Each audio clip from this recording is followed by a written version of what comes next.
Hey Cubesters, welcome back to my channel, and in today's video, we're going to be going over the notations for the 3x3 Rubik's Cube.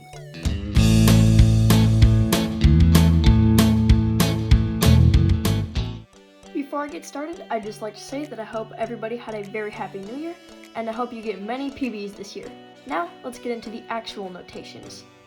Some tips and tricks that I've learned are that the first four notations, being F, R, B, and L, all go in a counterclockwise motion. The second tip is that if you can remember one notation, you can remember its opposite notation.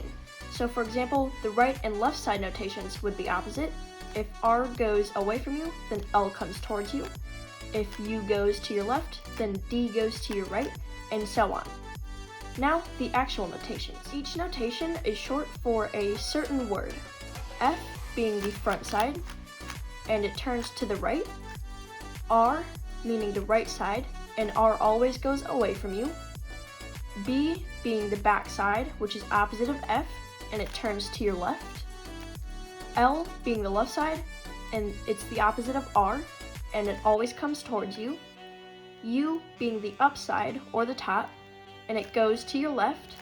And D, being the downside, or the bottom, and it always goes to your right. Now, for a little more advanced notations that you will more commonly see, if you see a little apostrophe looking mark next to a notation such as R prime, we would pronounce it as prime, and it just means you turn the notation the opposite way of its normal.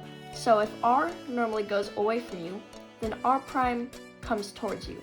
If B normally goes to the left, then B prime goes to your right. If L normally comes towards you, then L prime goes away from you. If F goes to your right, then F prime goes to your left. If U goes to the left, then U prime goes to the right. And if D goes to the right, then D prime goes to the left. Well, I hope this tutorial really helped you with your notations. And if you are a beginner and you use this video to learn your notations, put in the comments down below what was the first algorithm you've ever learned. Thanks for watching. I hope you have a great day or night. Bye!